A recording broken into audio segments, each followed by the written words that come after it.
It's The World This Week, 7 days, 4 Paris-based correspondents, 1 hour. The World This Week in partnership with The Daily Beast, and we'll be joined shortly by the London editor of The Daily Beast, Nico Hines. With us here in the studio is Rosie Collier of sister station Radio France International. How are you? Very well, thank you. Happy to be here. All right. Welcome back to Richard Worley, France correspondent for Swiss newspaper Le Temps. Thank you. And you're wearing black. It's very hot outside. Well, that's right. But as I'm driving a scooter, I didn't want to get dusty. Okay. Our chief international affairs editor, Robert Parsons, is here as well. Hello. The World This Week on Facebook and Twitter. Hashtag World This Week. Off to Osaka we go, the G20 club of nations that make up 85% of the planet's wealth. Together in Japan for 2 days of photo ops, press statements, and sidebar meetings. The biggest one coming Saturday between Donald Trump and China's Xi Jinping. First, though, there was Friday.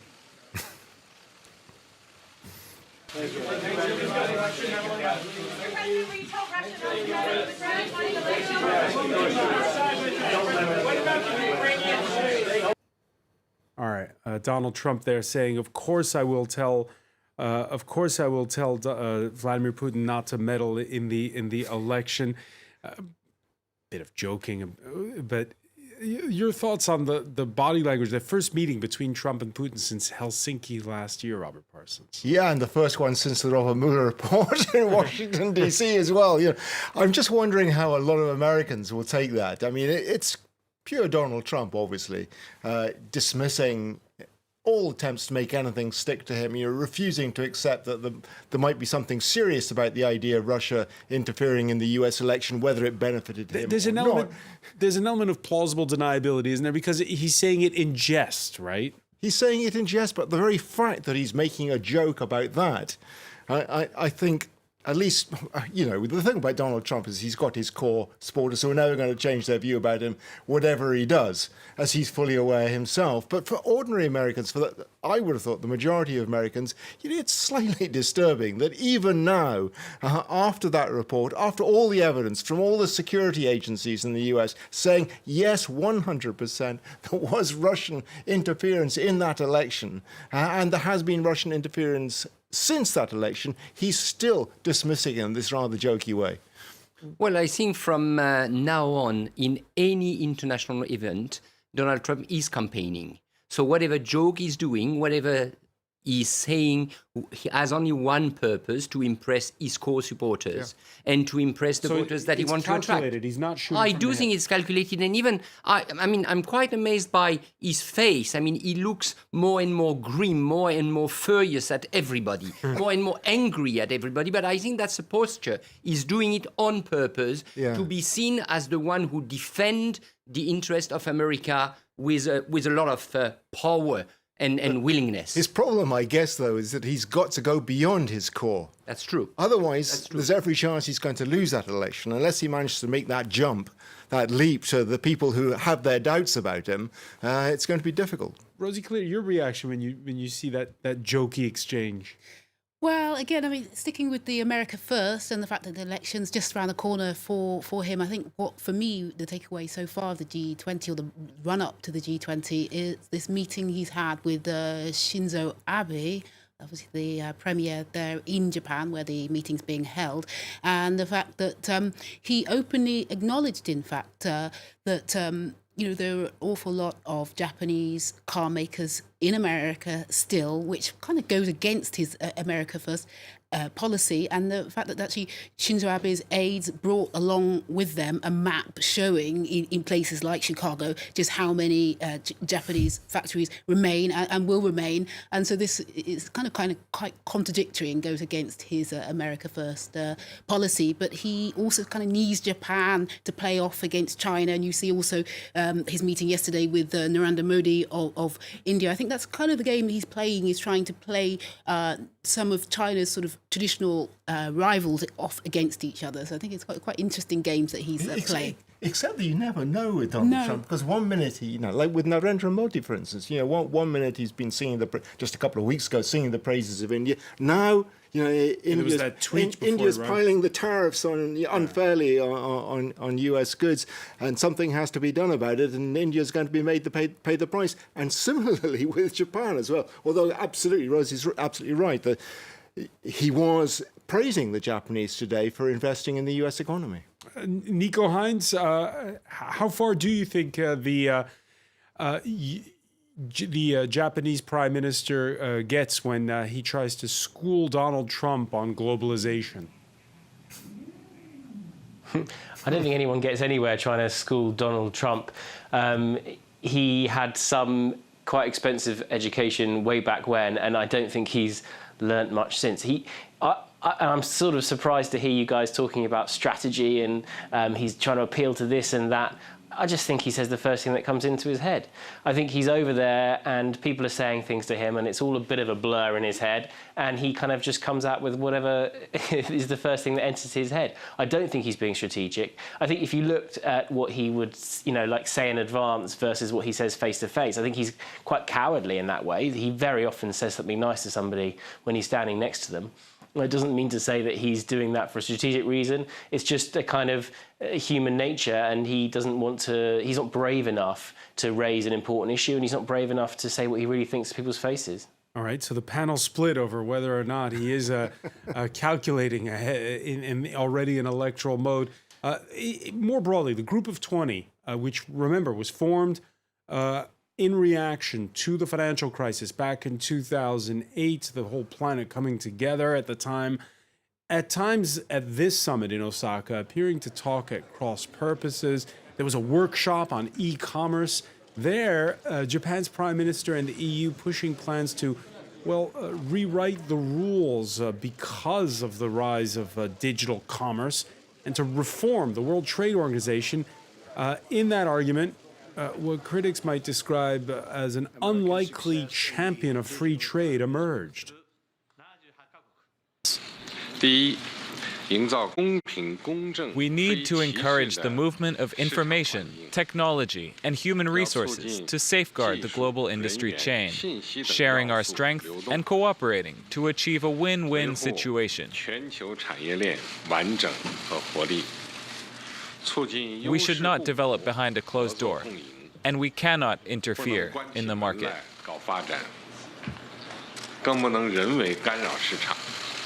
So there you have it, a shot against the bow, although he doesn't say his name, to Donald Trump.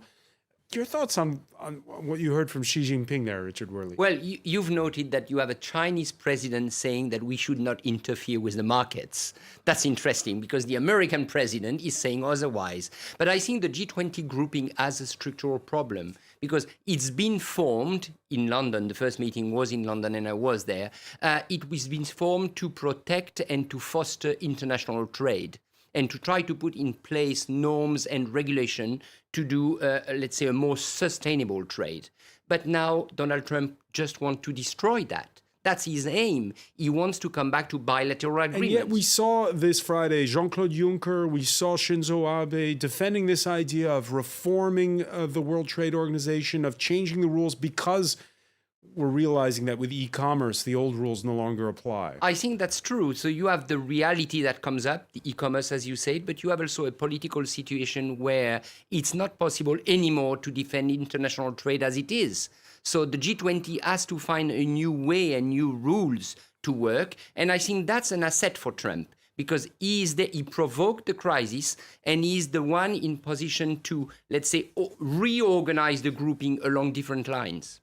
Was he clear? I mean, what President Xi didn't say there and didn't refer to exactly is the whole issue around 5G and how it's and Huawei and how it's affecting Huawei and is there a way out of this? And I think that this is what's ultimately overshadowing this particular meeting. And unfortunately, I don't think there's going to be any resolution, is there, in the big meeting on Sunday? I don't think that. And Donald Trump on this, Nico Hines, he might have Xi Jinping over a barrel. We're discovering that China needs those American microchips for its devices. And the U.S. economy, again, the latest statistics that have come out, 3.1% growth in the last quarter, doing fine.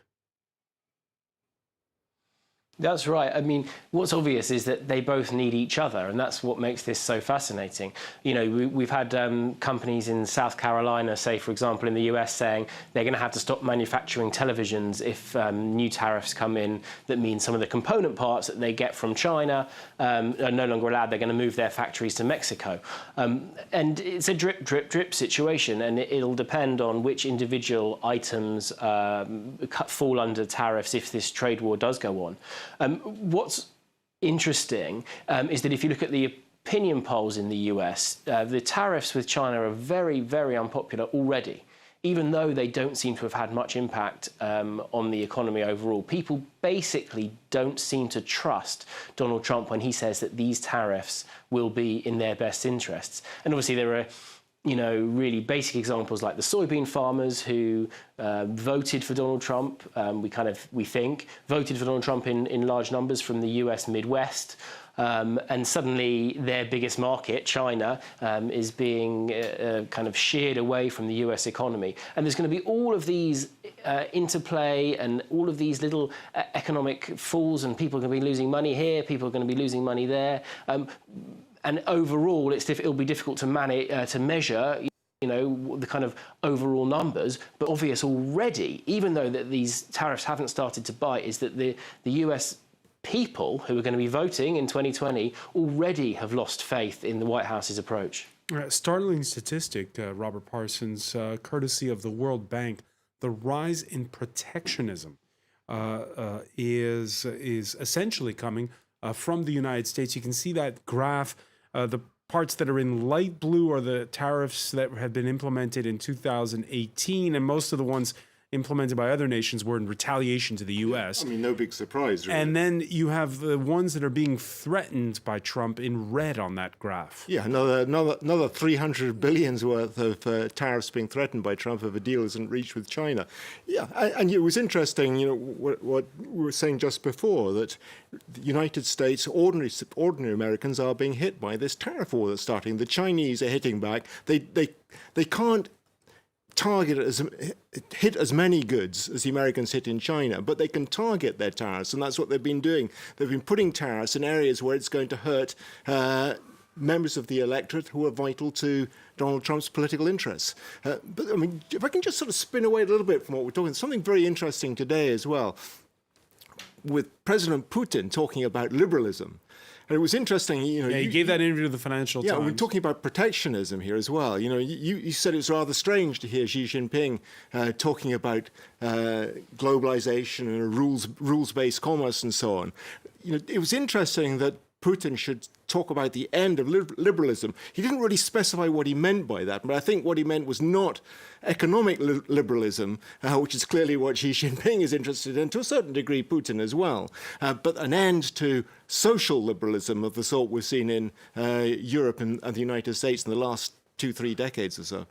Richard Worley? I'm a bit worried about the G20, frankly speaking, but when you see that all the limelight is just caught on by Trump, by Xi Jinping, by Putin. What about all these other countries? The purpose of the G20 was to bring the 20 most powerful countries around the table to find global solution. And now we're not talking about global solution at all. We are talking about solving a problem between the US and China, or eventually between the US and Russia. And I think that's bad news for the G20 and what the G20 was all about.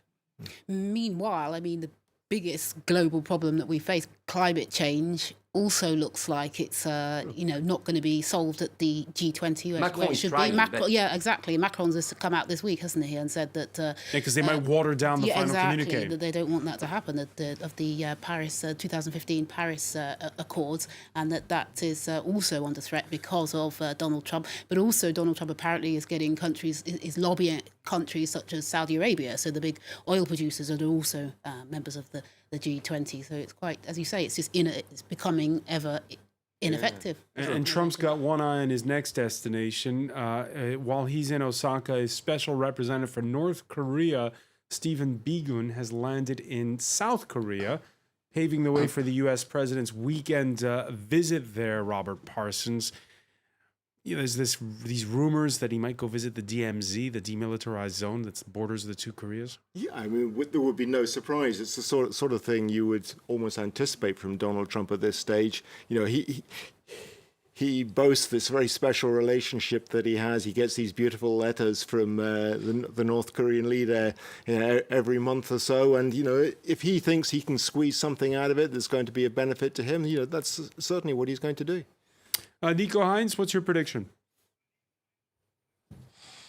From North Korea, I don't know. I think it's impossible to predict. I do think that Trump will want to have something that he can take back to the American people by 2020. So that'll be his kind of deadline for this. And I'm sure that there must be some sort of deal that they can do, bearing in mind that Trump is probably willing to take at face value something that Kim says to him that perhaps his advisors may advise against. I think he will come up with some sort of deal that a lot of people don't trust, but I think he'll have something to hold up before 2020. All right, when we come back, we're going to take a look at that climate issue that Rosie Collier was talking about, and also the rather tumultuous week for the next Prime Minister, it seems, of the United Kingdom, Boris Johnson. Stay with us. You're watching The World This Week.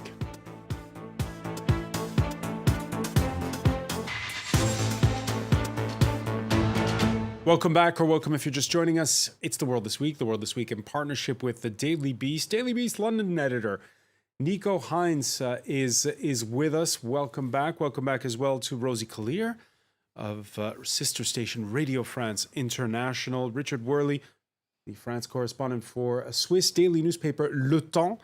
And Robert Parsons, chief international news editor here at France 24.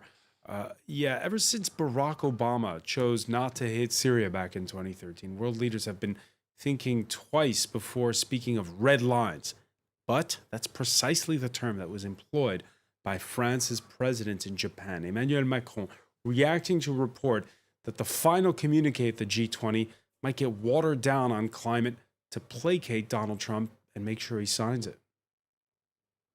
If we end with a text that's too vague because one or other country in the club doesn't want to move forwards, we'll be held hostage, if you will, of the most timid or those who believe in isolationism.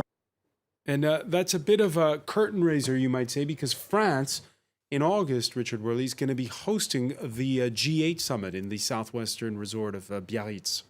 True. Macron has a goal, which is to appear as the global climate leader. He wants to appear as the leader because he has the responsibility of the Paris Agreement. He is also, at the moment, trying to push his own agenda in Europe. And, this weekend, the European leaders will nominate the people as the head of the Commission, European Commission and European Council.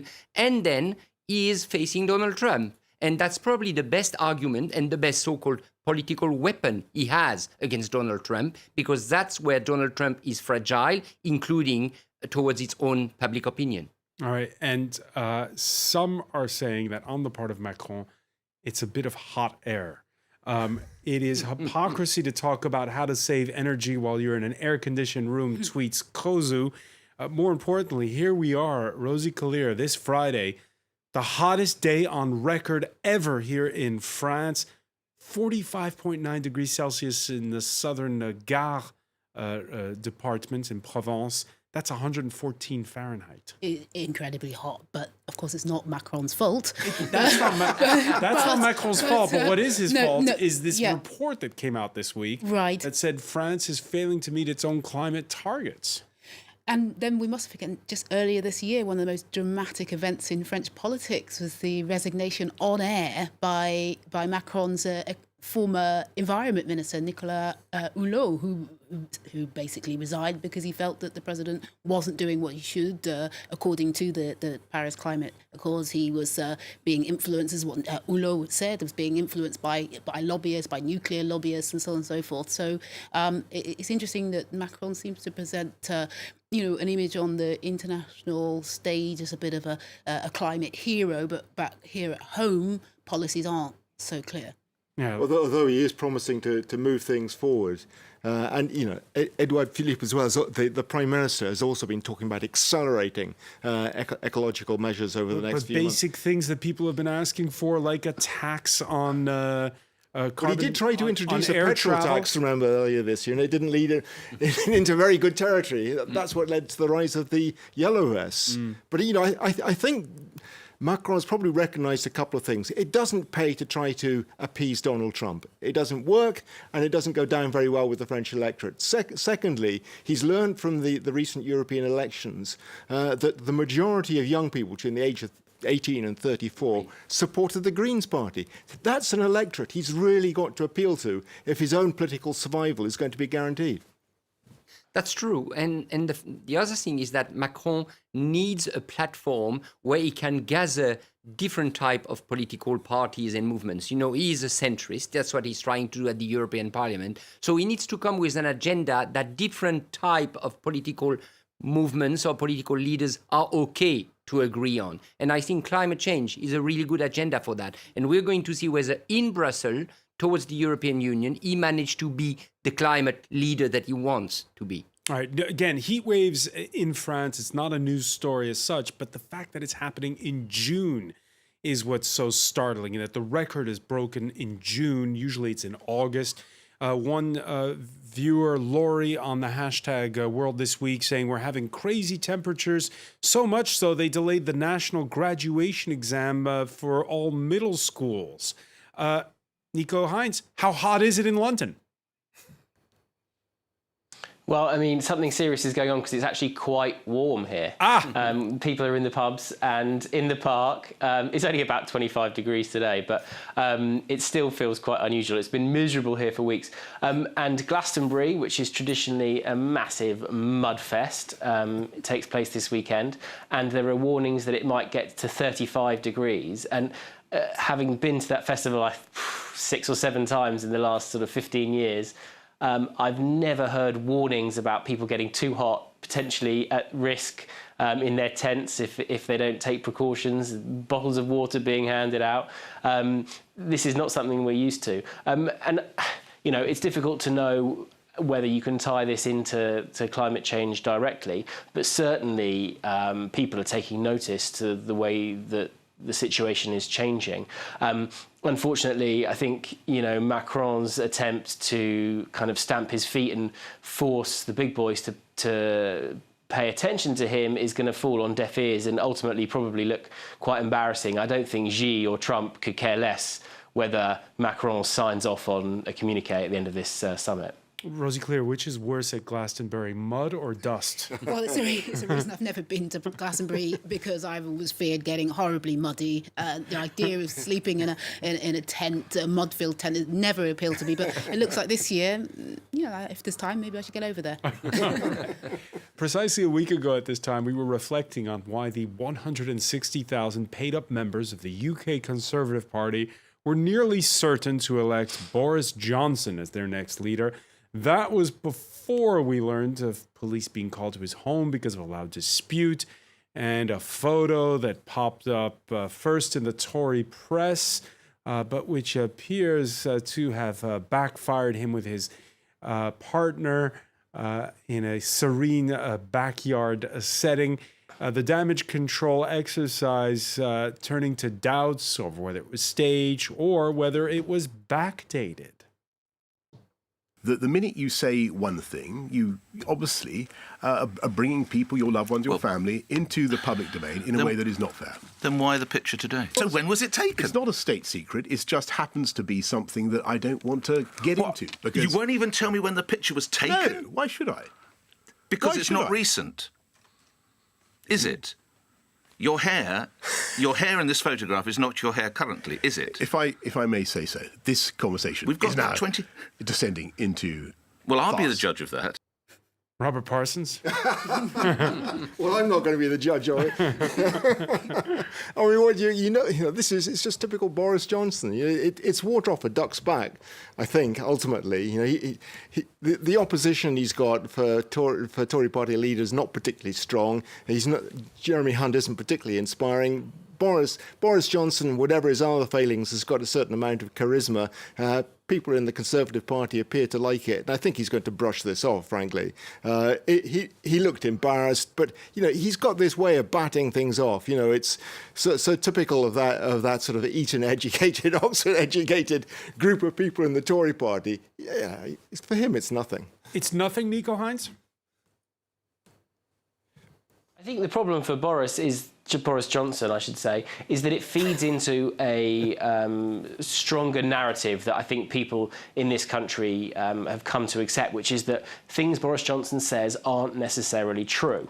And that's a big problem if you're going to be Prime Minister. I think you're exactly right that this isn't going to stop him becoming Prime Minister, almost certainly, although I wouldn't rule out some other enormous catastrophe happening, because this is a man who does attract these things, and heaven only knows what other kind of skeletons he's got in his closet. But I expect that he will make it into number 10 relatively unscathed. But when he gets there, he's going to be in a crisis already.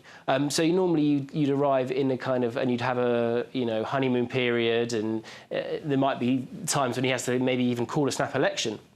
But I think he's going to come into number 10 already on the back foot, because frankly, the last week has been an absolute catastrophe for him. You know, the police being called on you is incredibly serious, and okay, maybe it was a false alarm, as it were. But the way they've tried to clean it up has been ineffectual. He's been blustery. He's been unable to look strong in any of the debates and the interviews that have happened this week. And then today, I don't know if you've seen this story about what he'd called the French people. We were getting to that. A word that I can't repeat, but turds yeah. was the word. But it yeah, exactly. But, you know, he's not succeeding in flushing these stories away. Not succeeding, and he's also doing what the Conservatives blame the Labour Party leader of doing, equivocating at times. The front runner for the Tory leadership rejecting demands to categorically rule out suspending Parliament to push through a no-deal Brexit. This as he courts rank and file. We will get Brexit done by October the 31st. And if we don't? Absolutely, why we've got to abandon this defeatism about it. You know, this is an amazing country. People believe in themselves, and politicians were told 3 years ago very clearly by the people of the UK what to do. I think they're going to seize that moment. But the House of Commons is going to block it. The Commission's going to block it. Well, let's see. Rosie Clear, water off a duck's back, as Rob was saying. Yeah, I mean, for me, this is like deja vu, the whole hoo-ha over his personal life over the past week. I remember quite distinctly in 2004 him being sacked from the Conservative Party after it transpired that he had an affair that he denied. He described it at the time, while denying it, described it as an inverted pyramid of piffle. But a few months later, it was proven to be true, and he had to leave, the Houses of Parliament. So, but here on the issue of Brexit, yes, but he also has to be seen to be saying that we're going to leave with or without a deal on the 31st of October because he's one of the principal architects of Brexit. Well, I find it very sad when I listen to Boris Johnson, when I see what's going on in the UK now, when I see what the Conservative Party is ready to accept, so to have him in Downing Street, and when I see what he's saying, not on his personal life, but on Brexit itself. Because one thing that we have not here now, but he has said that he is ready to suspend the payment by the UK of what the country owes to the European Union. This is a sum of money that the UK owes to the Union, so to 20 other 7 members, and is ready to take the EU hostage for his own political purpose. So sorry, guys, but I find it tragically sad for the country and tragically sad for democratic politics. Nico Hines? I think what he's doing is he's making a massive strategic error, very similar to that was made by Theresa May, in that he's going to arrive in a situation which is incredibly difficult to get out of. And he's going to arrive there having made a whole load of contradictory promises to people that he won't be able to keep. You know, he was always going to win this leadership race. And yet he's still taken meeting after meeting after meeting with groups of people from different parts of the argument over Brexit, and he's told them what they want to hear. So the moderate people were coming out going, oh, he's told us, don't worry, we're not going to go out without a deal. And then the hardliners were coming out going, he's told us we're going to leave on October 31st no matter what. He's been, let's just say, economical with the truth when it comes to laying out what he wants to do. But is there an alternative, Nico, though? Is there an alternative? I mean, the problem is it's so polarizing in the UK that it's hard to do the British want to hear the truth? Yeah. No, but that's what leadership's about. You know, yeah, people maybe they don't want to hear the truth, but do you know when his one opportunity to present the actual scale of the problem was? It's right now. We know he's going to win. We know he's going to go into number 10. So he could be setting us up now and saying, look, we're not going to get everything we want. We're going to have to make compromises. We're either going to have to come up with some sort of moderated version of Theresa May's deal, which is going to upset his hardliners. But if he was telling them now, then at least when he then wins the election, he'd be able to say, well, look, I told you up front, and you still made me your leader. Well, instead, he's wasting all his political capital, and he's going to be in a world of trouble come October. Yeah, I agree with everything that Nico's saying there, but I think really with Boris Johnson, the aim has always been to become leader. What you do with the leadership's a completely different matter. I don't even think he's thought an awful lot about that. Yeah, this is a man who, again, as Nico said, is economical with the truth, but he has such a poor command of detail. He gave an interview for the BBC with Laura Kunzberg just a few days ago, and you know. He wasn't able to substantiate anything. You know, you just came away with the impression that he hadn't given it the remotest bit of thought. Speaking of the BBC, this Friday, the pressure, as Nico was saying, shifting from Johnson to the state broadcaster after it was revealed that the Beeb had agreed when he was the foreign minister to edit out a comment where he called the French turds for playing hardball over Brexit.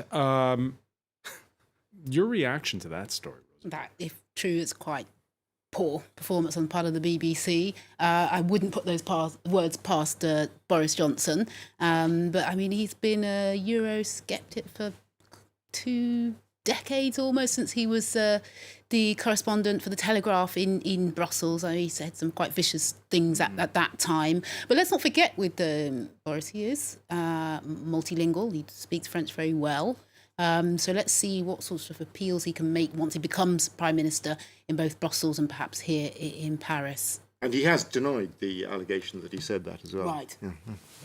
All right. Lots of reaction on that as well.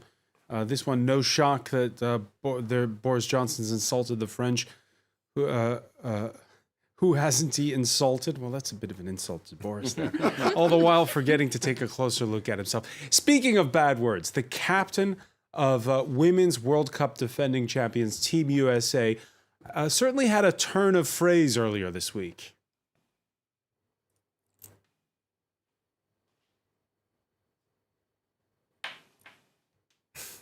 Are you excited about going to the White House? I'm not going to the fucking White House. No, I'm not going to the White House. We're not going to be invited. You're not going to be invited? I doubt it. Not going, and we're not going to be invited.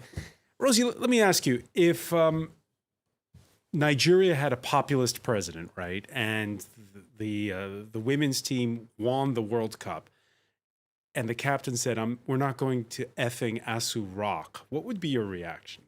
I'd be pretty shocked, and I think that's a sort of almost a form of suicide, because they certainly wouldn't receive their bonuses. So I don't think that they'd say that. But I also, just looking at that, because obviously it's been all over the press this week, but I haven't watched the video until now, and you can see she was actually, I mean, it wasn't really a formal interview situation. She seemed to be it was in the mix zone. Yeah, exactly. And it was back in January as well. Right. Yeah. Oh, right. But I think, but it's not surprising as well that she'd have that reaction, because she, I think, was one of the only sports people in America to have bent the knee during that whole, stance against Donald Trump. She also, apparently in 2015, at the last Women's World Cup, stood silent during the national anthem, which obviously Trump then referred to in his tweet. So this, although it said in January, but referring to this World Cup, I think she has shown that she's quite anti-Trump, and for the very fact that she's, believes in, she's an openly gay woman. Also, she's, as I said, has supported Colin Kaepernick during that whole bend the knee thing. So this isn't coming out of nowhere, but I think the circumstances in which she said those things and the fact that this is coming out now, I think is a bit unfortunate, and I hope it doesn't distract the team. The timing is wrong. Richard Worley? Well, if the video has been shot in January, then it changed it all, because that's obviously not something she said during the competition. To me, if she would have said that... She stood by it, by the way. But standing by is a bit different than saying it in front of a camera. So I think at the moment she should focus on playing, especially tonight, confronting France. Yeah, and then we'll see afterwards. If you're watching the rebroadcast, then you're probably paying attention to the celebrations of France upsetting Team USA, right? The other thing that I would take from it, it's not very mature of her to come out and say a thing like that, I think, but neither is it very mature of Donald Trump to get involved in a dispute like that. It's beneath the dignity of the presidency to get involved in a dispute on Twitter like that. But we've come so used to that sort of thing from Donald Trump, we're no longer surprised. Nico Hines, is it win-win in this digital age? A row like this, we're talking about both of them. Yeah, I think it's great. I don't see why sports people shouldn't be able to have their own opinions about whatever they want to have their opinions about. It's funny you say that she stood by the comments. I noticed that she did actually apologise to her mum for swearing, which I thought was a nice touch. She's described herself as, as you say, she's a proud gay woman, and she has described herself as being a walking protest against this White House. And I don't see why she shouldn't be able to use her, fantastic fame, which is due to her great talent and great skills, for a cause that she believes in. And I think that her explanation of why the US women's team wouldn't want to go to the White House was quite telling as well. She talked about, we don't want to extend our platform to him. It's an interesting use of the power dynamic there. She's saying, I don't want to let Trump in on our great platform in the world, where, this is one of the most respected teams in world sport. All right, one final reaction. This viewer saying, what a shame that the U.S. Soccer Federation allows such shameful displays of disrespect by Rapinoe during the anthem and then disrespecting the President of the United States with their ignorance. Trump has done more for everyone than we could have dreamed for, says that viewer. We'll leave it there for now. I want to thank you, Nico Hines, for joining us from London. I want to thank as well Rosie Kalir, Robert Parsons, Richard Worley. Stay with us. Media Watch is next.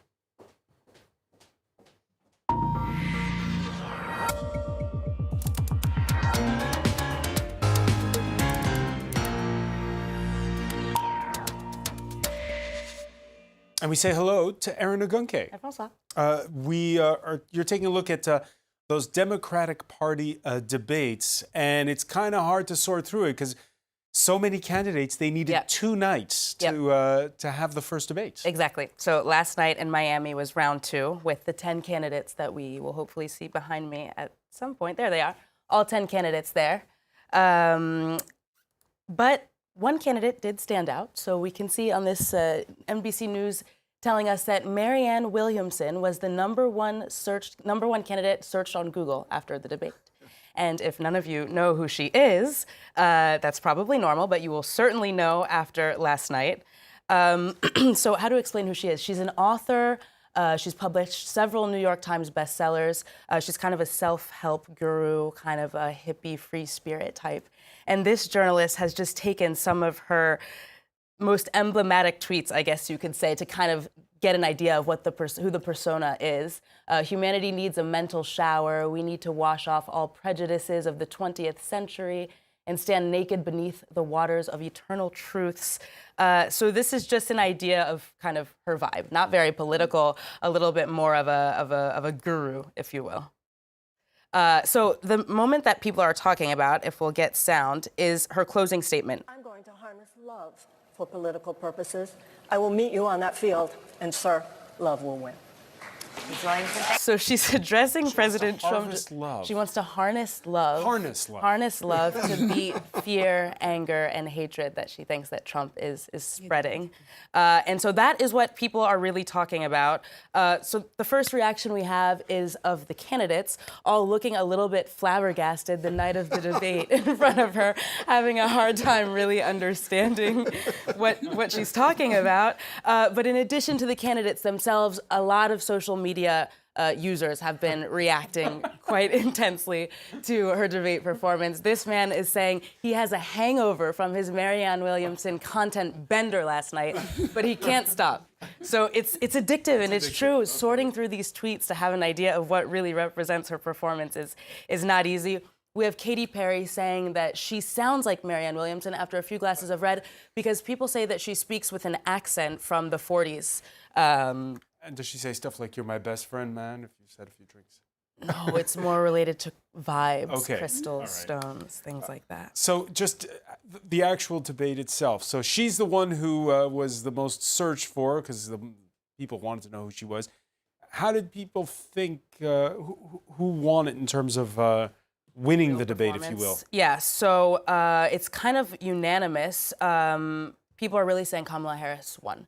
And it wasn't only because she started with a quote where she says, "America does not want a food fight." We can see it here.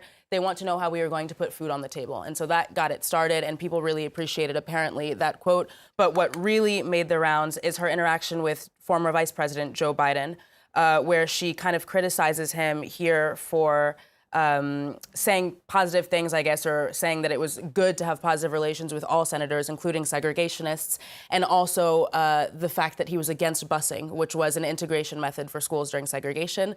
And she says that she was one of the children who was bused into schools for integration, and that deeply hurt her that he had that reaction. So that's what people are saying shows that she'll be capable of really handling anyone in a debate, including Trump. All right, so Kamala Harris making a name for herself on night 2 of the first debates. A long way to go before the first Iowa caucuses. Yep.